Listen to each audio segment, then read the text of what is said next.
comenzar a grabar. Ya estoy grabando. Preguntas. Preguntas de la parte de axial que tengan ustedes. Los escucho.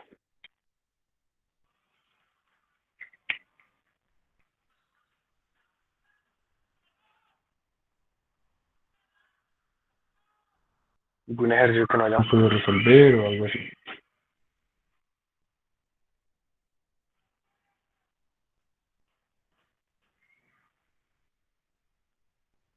¿Ninguno? Listo, chicos. Entonces, voy a compartir pantalla y comenzamos con el siguiente test. No vamos a quedar en el acuerdo. Me avisan por favor cuando estén viendo la pantalla.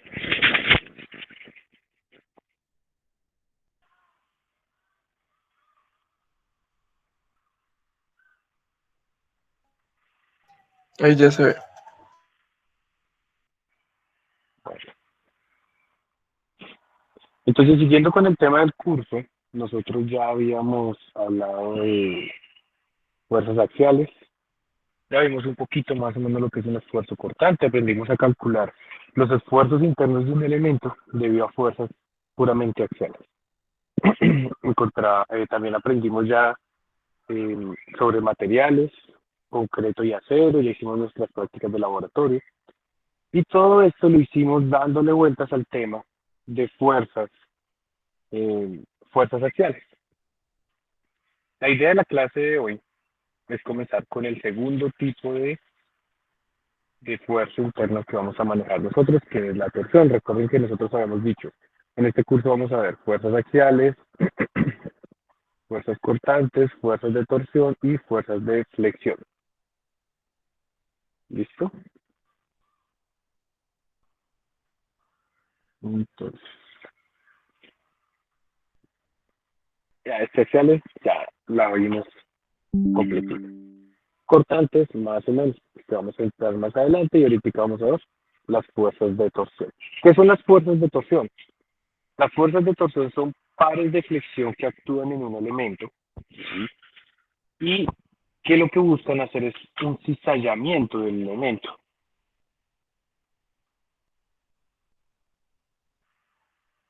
¿Listo? Ese cizallamiento del elemento va a generar una rotación relativa entre los elementos diferenciales de área que tiene un elemento en toda su longitud. Es como transmitir una fuerza por medio de un eje en un vehículo o en un motor. Es básicamente eso. Nosotros como ingenieros civiles muchas veces no le prestamos atención a la torsión y cometemos graves errores debido a eso. También los agrícolas, cuando diseñamos nuestras estructuras. ¿Listo? Entonces aquí tenemos tres figuritas que nos intentan mostrar más o menos el comportamiento de la torsión. Fíjense que aquí en la parte izquierda tenemos un elemento de longitud L que está sometido a dos momentos torsores. Dos momentos torsores en cada uno de sus extremos.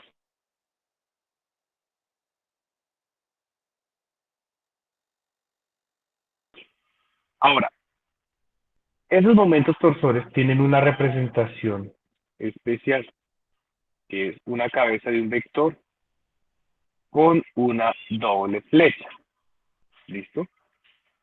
Esto nos recuerda pues nuestra definición de lo que es un momento torsor. ¿Listo? Entonces voy a hacer aquí un dibujito un poquito más grande. Esta es la flecha o el eje que vamos a analizar por torsión.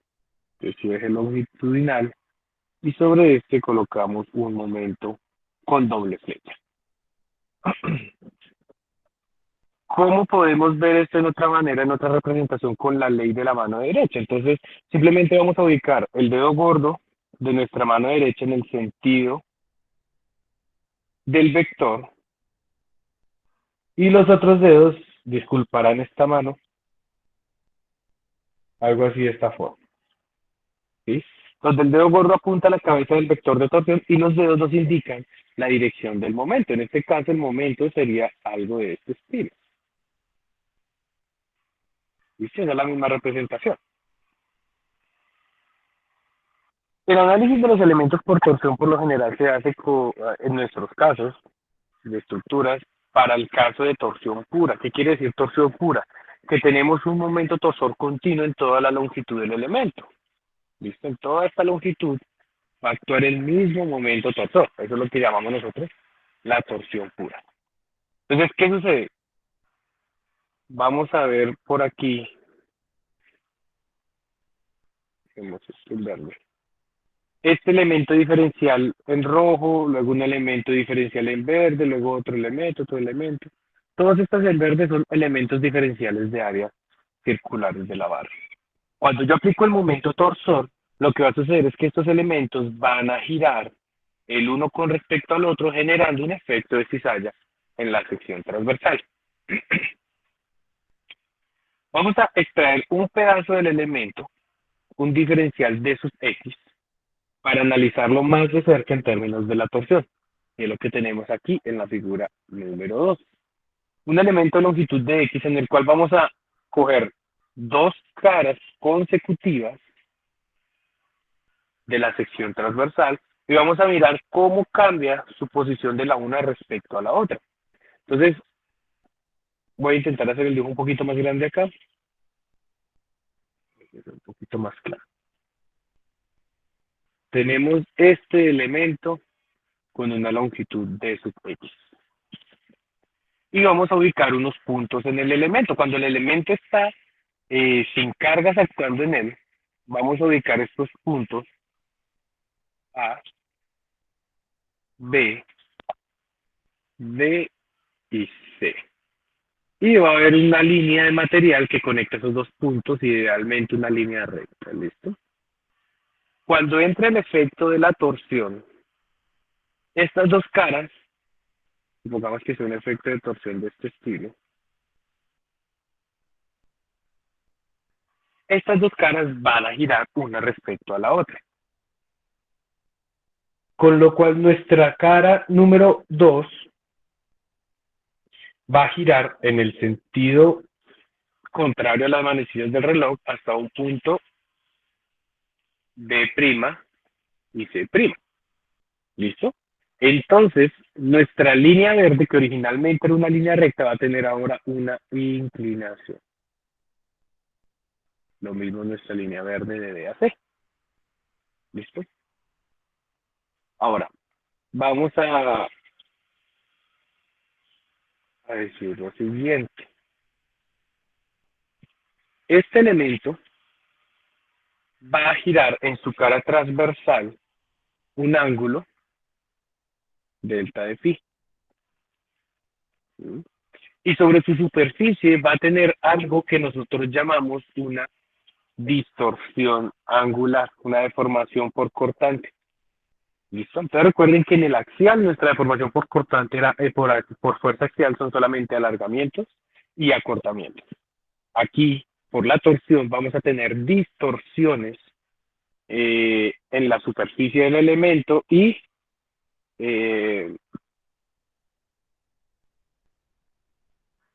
deformación angular en la cara transversal de los elementos. Ahora, como todo en nuestro curso, hemos definido que esos desplazamientos son relativamente pequeños, entonces podemos asumir que estas líneas son líneas rectas. Si asumimos que esa figura generada aquí, entre la línea punteada verde y roja, son dos líneas rectas y se conectan aquí en la cara, en la cara 2 del elemento, nosotros podemos plantear una expresión para la deformación por cortante. ¿Sí? Podemos decir que es, por Pitágoras, la distancia de B a B' dividido entre la distancia de A a B. Y esa sería la razón de cambio prácticamente, ¿cierto? Una deformación por cortante. Ahora, B por B', vamos a sacar este triángulo aquí que estoy sombreando en negro de la figura, lo voy a traer para acá. Para aquí en esta parte. Estamos diciendo que es algo de este estilo. Donde aquí está B, aquí está B', y aquí está BT. Pues como nuestro elemento es circular, sabemos que esta distancia de aquí de este lado es el radio. Y suponiendo que las deformaciones angulares son bastante pequeñas, se pueden asumir como una línea recta, pues simplemente podemos decir que la distancia de a b' puede ser igual a r por el diferencial de phi. ¿Listo? Y también podemos decir, según este esquema, que la distancia entre A y B es la misma distancia delta X. ¿Me siguen hasta ahí?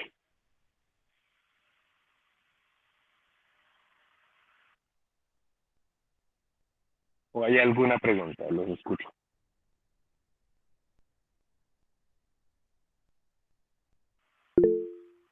A ver, dicen que hay mucho ruido, espérenme, cierro acá la ventana.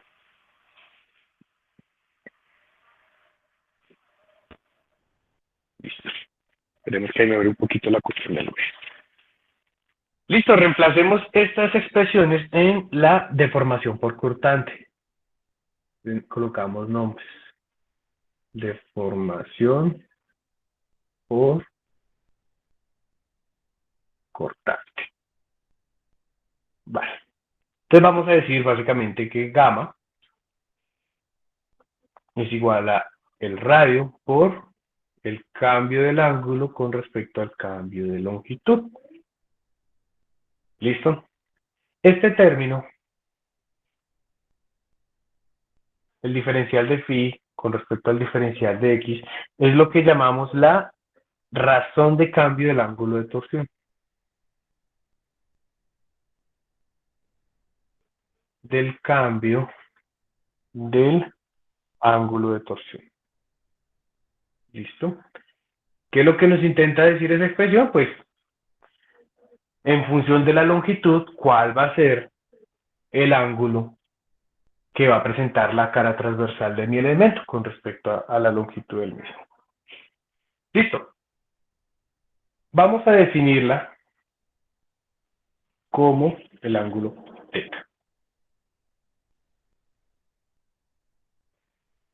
¿Sí? Y entonces nuestra expresión va a cambiar de la siguiente forma. R por θ, un reemplazo simple para que nos quede una sola variable. Ahora, ¿qué pasa? Yo les dije, nosotros vamos a manejar solamente torsión pura. Cuando hablamos de torsión pura, quiere decir, primero, que no hay momentos torsores, no hay variación del momento torsor de la longitud del elemento, ¿cierto? Que se aplica en los extremos de la barra, ¿sí? Y también que esta razón de cambio del ángulo de torsión con respecto a X es la misma para cualquier delta X que yo tome en mi elemento. ¿Listo? Es decir, que todas las caras de mis elementos van a rotar con la misma magnitud de su ángulo de torsión. ¿Listo? Ahora, si estamos diciendo eso, que estamos en torsión pura, podemos decir que delta phi sobre delta x, que es el mismo θ que estamos asumiendo acá, esta variación es constante. Si es constante, yo puedo tomar el ángulo del último elemento de torsión y dividirlo por la longitud de mi elemento total.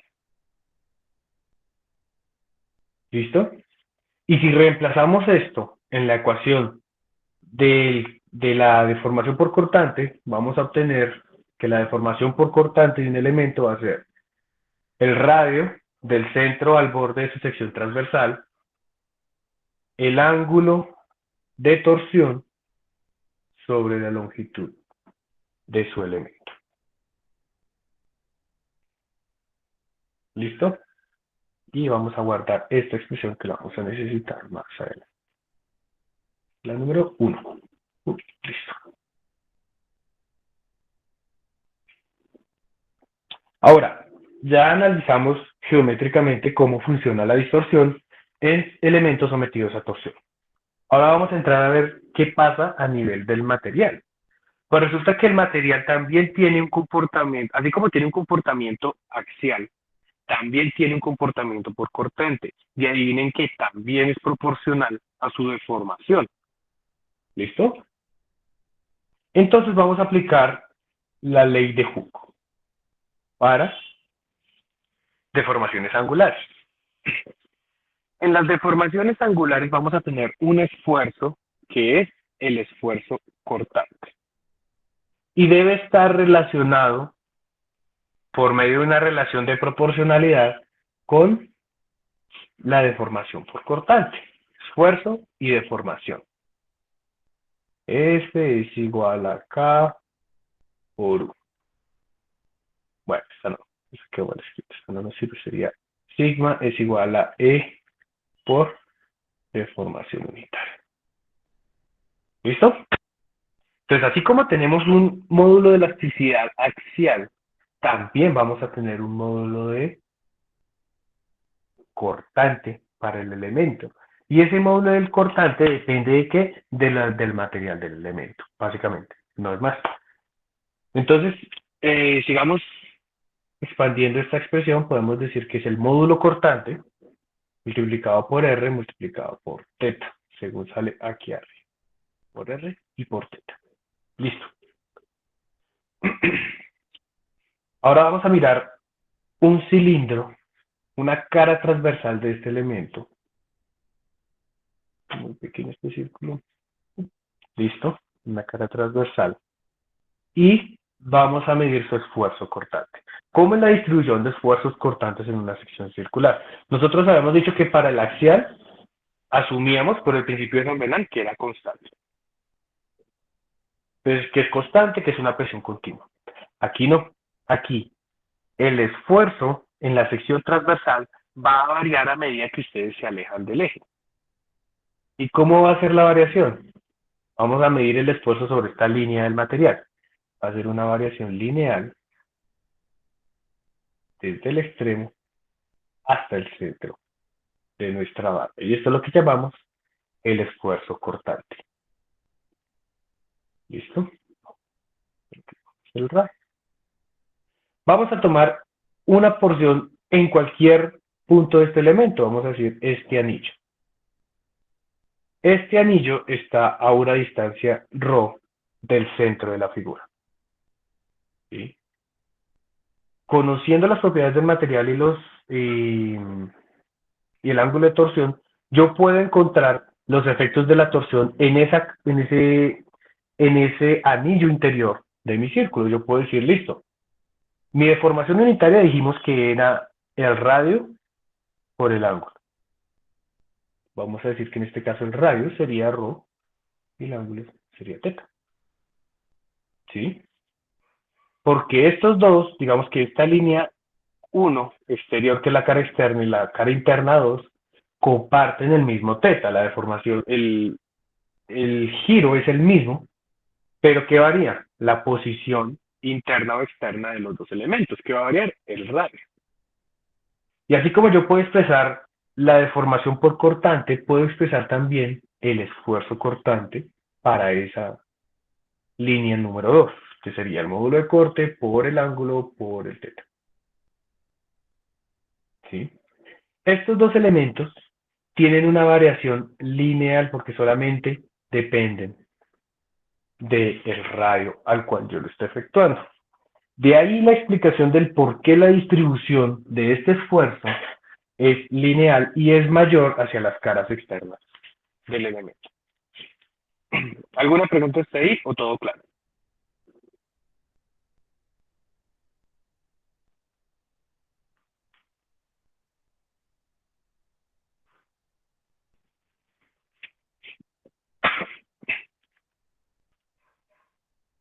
Ya con ustedes ando con datos muy berraca. Profe, ¿podría repetir el esquema? ¿Podría repetir qué? Discúlpame. La explicación del esquema. Claro, ese esquema es una sección transversal del elemento. Simplemente una sección transversal de este elemento longitudinal, cualquiera de estas secciones transversales, lo estoy trayendo aquí abajo. Ya obtuvimos las fórmulas para encontrar el esfuerzo cortante y la deformación por cortante, ¿cierto? Son esas dos. Dice que esa deformación y este esfuerzo dependen del radio, directamente proporcional. Entonces vamos a ver cómo es la distribución de esfuerzos en esta cara transversal. Asumamos el anillo exterior, es la cara exterior de nuestra sección transversal, y vamos a ver un anillo interior, número 2, en cualquier parte del elemento a una distancia ρ del centro de la figura, que sea menor que el radio. Cuando calculamos la deformación por cortante para ese anillo número 2, podemos usar esta fórmula número 1, que es el radio por el ángulo de torsión sobre la longitud. Pero este phi sobre L ya dijimos que era igual a teta en la línea superior. Entonces, ρ por teta. Esa va a ser la deformación por cortante de ese anillo. Y el esfuerzo, pues simplemente va a ser el módulo de cortante por el radio por el teta, que es la segunda expresión de acá. Entonces, si se fijan, no hay ningún exponente al cuadrado, no hay ningún exponente al cubo, todo es una relación lineal en función del radio. ¿Listo? Porque si hacemos la misma expresión, digamos esto es para el punto ρ, si calculamos también la deformación y el cortante para el punto 1, pues sería R por teta, que por R por teta. ¿Qué es lo que cambia en esas dos expresiones?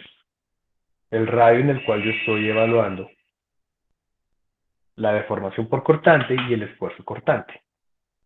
Entonces, lo que quiere decir es que su variación en la sección transversal es lineal y depende del radio del elemento. Eso es básicamente lo que nos dice este esquema. Entonces podemos asumir que el esfuerzo cortante es una distribución triangular que es mayor en la cara exterior del elemento y es 0 en el centro del elemento. ¿Listo?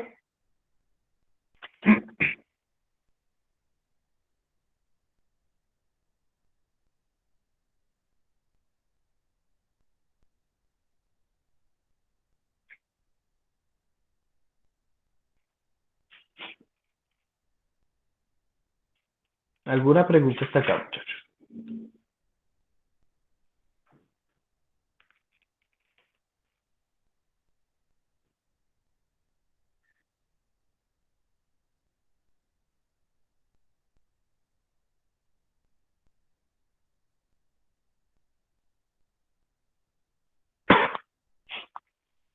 Profe, yo tengo una pregunta.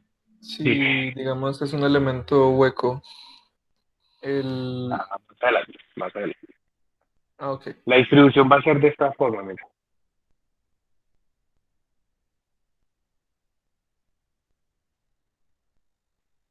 ¿Listo? Pues aquí no puedes distribuir nada porque esto es hueco. Entonces va a ser lo mismo, lineal, pero truncada en la cara interior del elemento. ¿Listo?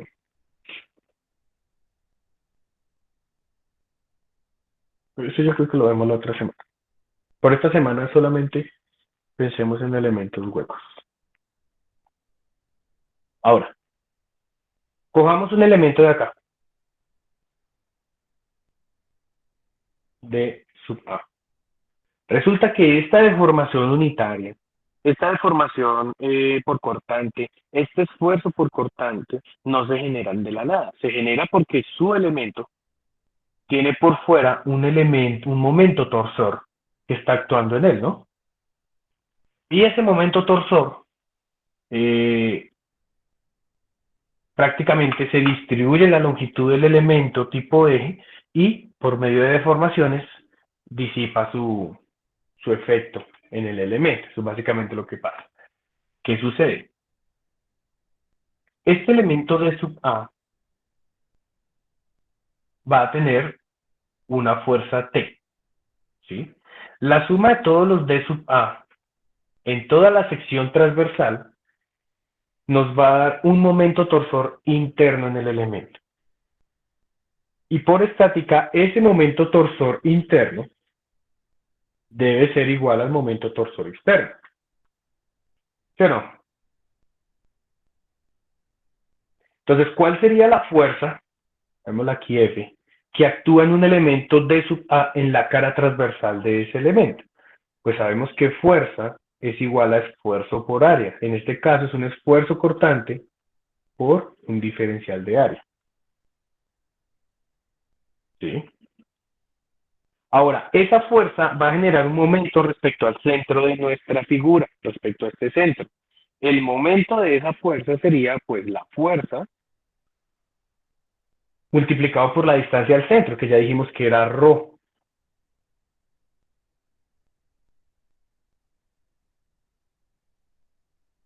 ¿Listo?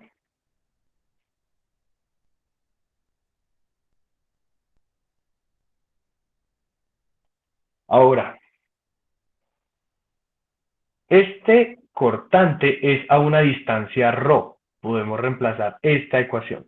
Entonces vamos a decir que el momento va a ser igual a módulo de corte por ρ por teta por ρ por el diferencial de área. ¿Sí? O lo que es lo mismo, teta por g por ρ al cuadrado por el diferencial de área. Ese es el valor de el momento que genera la fuerza de un elemento infinitesimal. ¿Cómo calculamos el valor de todo el torsor interno del elemento? Pues por medio de una integral. La integral de teta g rho al cuadrado por d sub a. ¿Listo?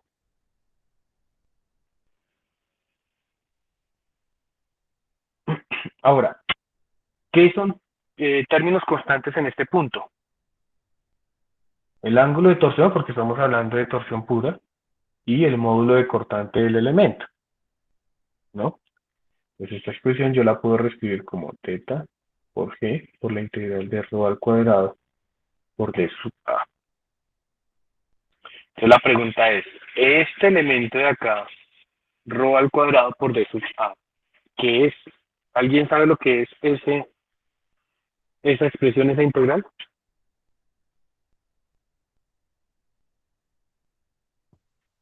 ¿Eso es inercia? Inercia, correcto. Pero en este caso, como estamos hablando de torsiones, es inercia polar. Ya ustedes se acuerdan por allá, es estática. Que esta era la inercia polar de una sección transversal. ¿Listo? En el caso de nosotros que vamos a estar manejando figuras circulares macizas, esa inercia polar yo la puedo definir como pi por radio a la 4 sobre 2 o pi por diámetro a la 4 sobre 32 para una sección maciza. ¿Listo? Ahora, reescribamos esta ecuación de acá, aquí abajo. T va a ser igual a G por teta por la inercia polar.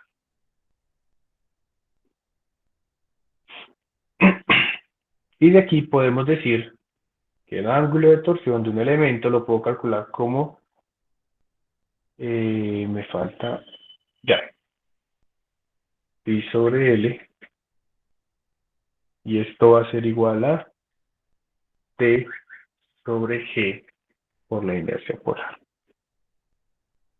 Y nuestro ángulo de torsión para cualquier elemento va a ser la torsión por la longitud del elemento sobre su módulo de cortante sobre el ángulo de torsión.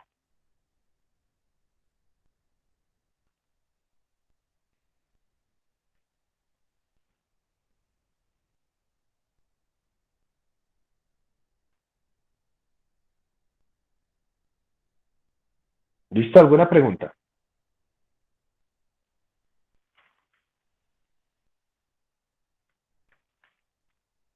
¿O alguna duda de esto?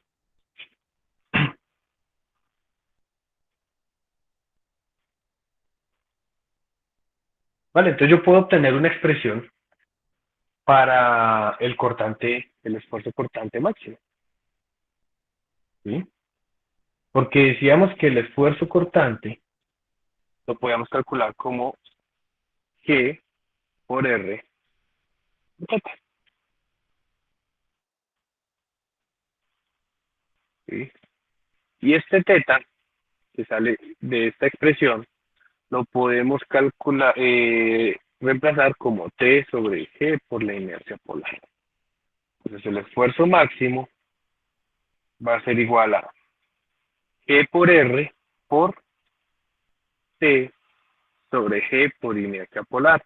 Módulo de cortante se va y el esfuerzo máximo se vuelve R por la torsión sobre la inercia polar de mi elemento. Y esto es lo que nosotros llamamos la fórmula de la torsión.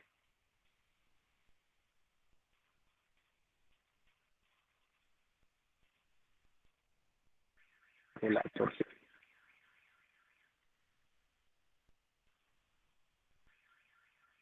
¿Listo? Preguntas hasta ahí, muchachos.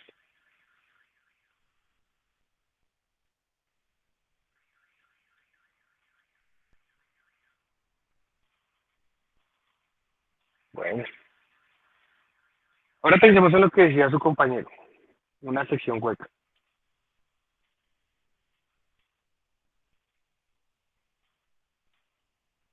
A nosotros como ingenieros que vamos a diseñar estructuras de cualquier tipo, nos fascinan este tipo de secciones. Y ya les voy a mostrar por qué. Y estoy aquí, traje puede quitar.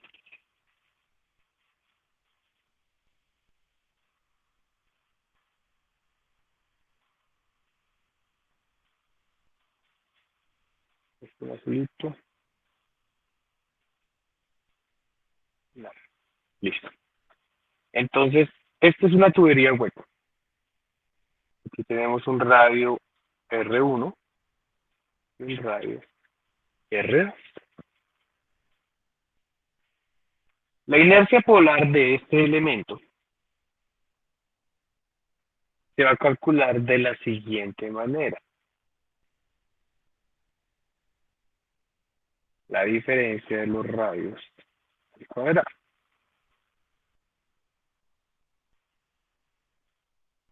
¿Listo? Esa va a ser la fórmula para calcular la inercia polar de una estructura.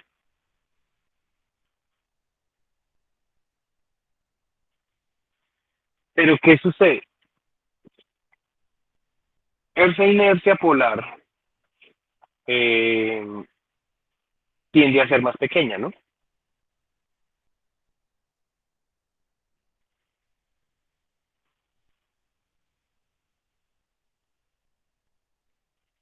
Tiende a ser más pequeña. Ok. Entonces vamos a ver, a comparar qué pasa con la inercia polar de una sección hueca y de una sección maciza. Y suponiendo que ambos tienen el mismo material. Bueno. Entonces, la inercia polar de la primera sección, de la maciza, dijimos que era pi sobre 2, en este caso por R2 a la 4. ¿Listo? Esa es la inercia de la sección maciza. Y la de la izquierda, pues es la de la sección hueca. Vamos a suponer que R1 sea igual a 0.6 veces R2.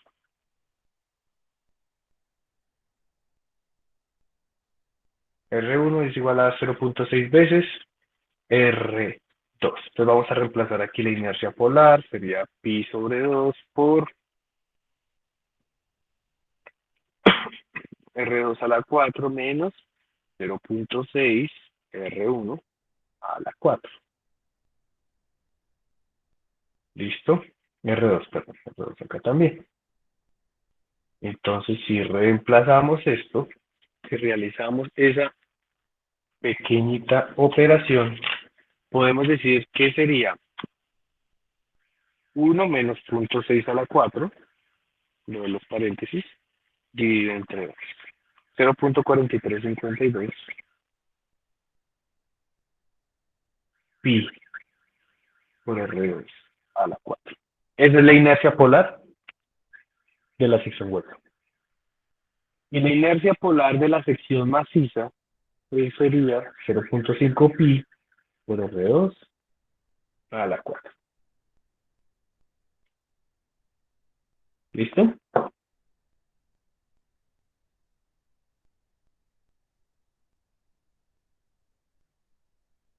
Ahora, ¿cuál va a ser el esfuerzo cortante máximo de cada una de las dos? El cortante máximo de la sección maciza y el cortante máximo de la sección hueca. Entonces aplicamos esta última fórmula que encontramos acá. Decimos que sería R por T sobre la inercia polar hueca. Y aquí sería R por T sobre la inercia polar maciza. Entonces ahora vamos a hacer una relación que va a ser entre la sección maciza y la sección hueca.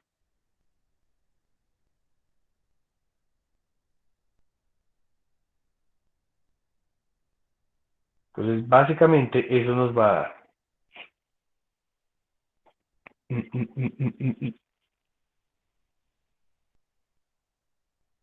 inercia polar hueca sobre inercia polar maciza sería 0.4352 pi sobre 0.5.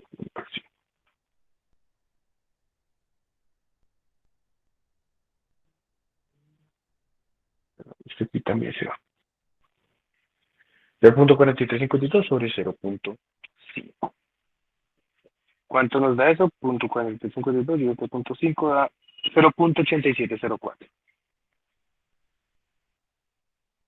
0.4.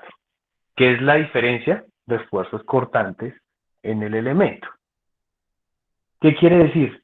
Que los esfuerzos cortantes pues van a tener una variación de más o menos un 13%. ¿Listo? Entonces, la barra hueca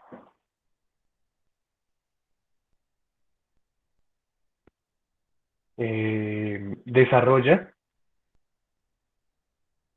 un 13% más de esfuerzo máximo para el mismo cortante, para la misma torsión. ¿Listo? Entonces, por este lado, estamos hablando de un incremento del esfuerzo cortante de un 13%. Pues no se ve tan provechoso. Pero entonces miremos cuánto pesa cada una de esas dos barras. Comparemos el peso. Entonces, el peso de la barra maciza pues sería pi por diámetro al cuadrado sobre 4, que es el área, por la densidad del material. ¿Sí o no?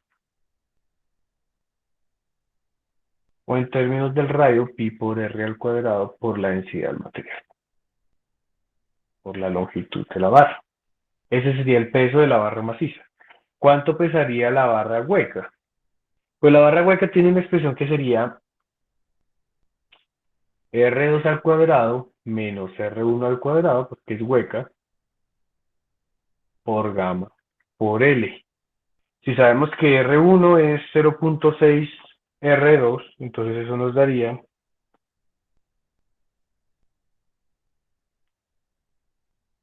0.64 pi por R2 al cuadrado por gamma por la longitud. Aunque la barra hueca se vea esforzada un 13% más, fíjense que disminuye su peso un 36%. ¿Sí? Es más ligera que la barra maciza. Por eso es que muchas aplicaciones que ustedes vayan a encontrar como ingenieros civiles, los tubos son tan buenos para resistir torsiones porque, aunque resistan un poquito más de esfuerzo por ser huecos, su peso es muchísimo, muchísimo menor. Y en esta vaina, todo se paga aquí por peso. Cuando estén construyendo, cuando alguno de ustedes llegue a la construcción, van a darse cuenta que toda su día a día de costos va a ser simplemente el peso y el peso. Si ustedes tienen un ahorro del 36% en peso, por un 13% más de esfuerzo, creo que es muy justificable el uso de una barra hueca en vez de una barra maciza. ¿Listo? ¿Alguna pregunta hasta ahí, muchachos?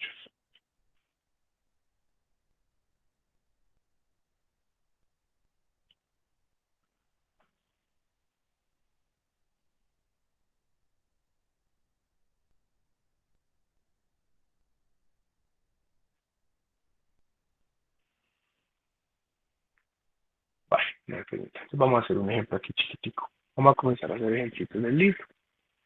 Tenemos una barra maciza con una longitud de 2 metros, un diámetro de 40 milímetros y un módulo de cortante de 80 gigapascales. Y está sometida a un par torsor mediante torsor.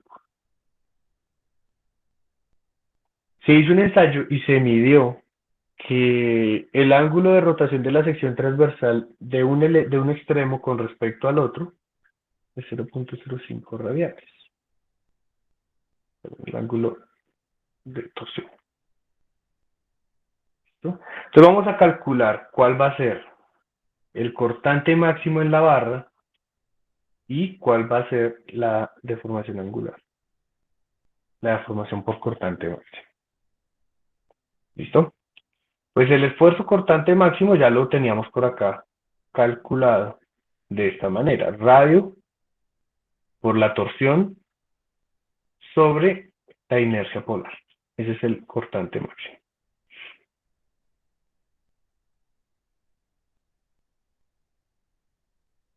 Radio por la torsión sobre la inercia polar.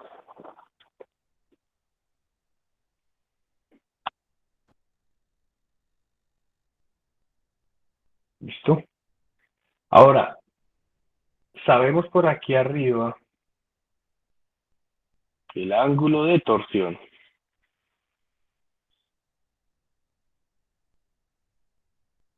es torsión por longitud sobre G por IP. Desde ahí podemos sacar la torsión. Torsión por longitud sobre el módulo de corte por la inercia polar. Entonces reemplacemos, sería 0.05 radianes. Toca pasarlo a grados, supongo. ¿Cómo se pasan radianes a grados, muchachos? ¿Se acuerdan?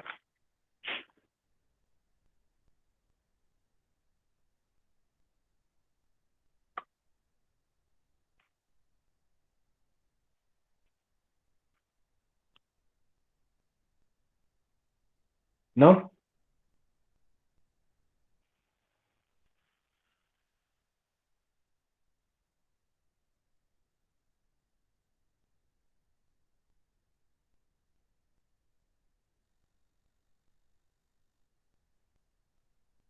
Bueno, por pi sobre 180.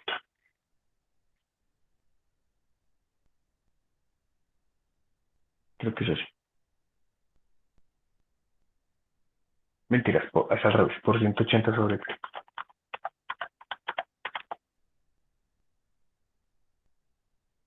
¿No? Multiplicado por el módulo de corte G, que son 80 por 10 a las 6 kilopascales, multiplicado por la inercia polar, que la inercia polar dijimos que era pi por r a la 4 sobre 2. Pi por 20 milímetros, que serían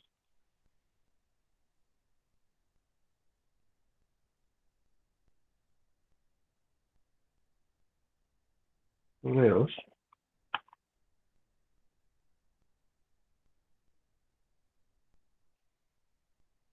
Eso me da 2.513 por 10 a la menos 7. Entonces metemos eso aquí. 10 a la menos 7 metros a la 4. Y todo esto dividido entre la longitud del elemento, que son 2 metros. Y eso me va a dar el momento torsor que está actuando en el elemento.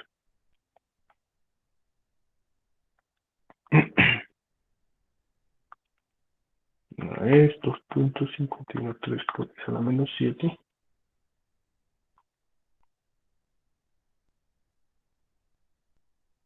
$28.70 kilonewton por metro.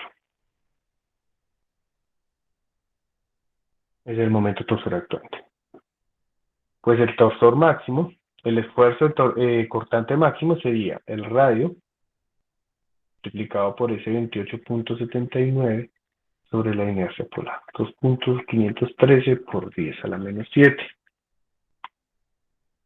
0.02 por 28.79 dividido entre 2.513 por 10 a la menos 7.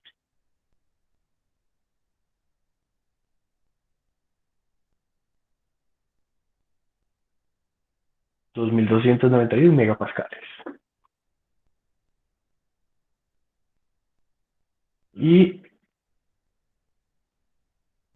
la deformación por cortante máxima sería, aquí lo habíamos puesto, R pero no la pusimos.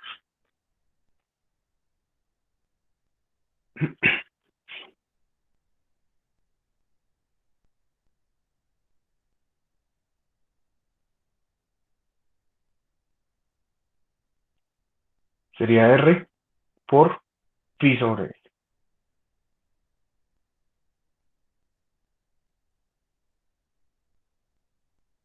Entonces 0.02 por el phi sobre la longitud.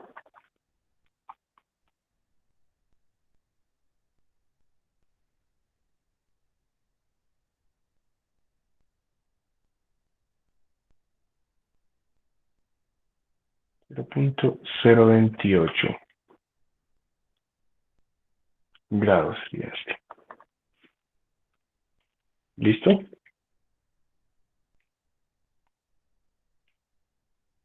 ¿Alguna pregunta, muchachos?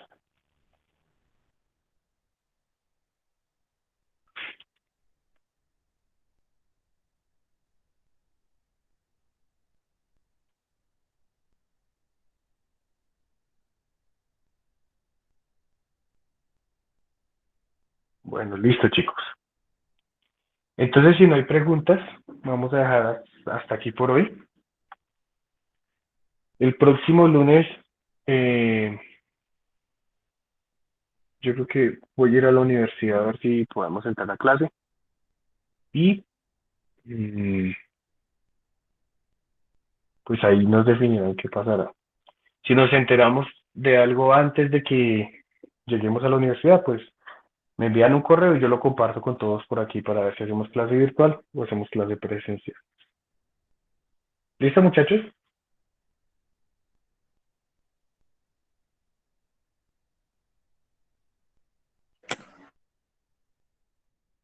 Bueno. Listo, profe, gracias.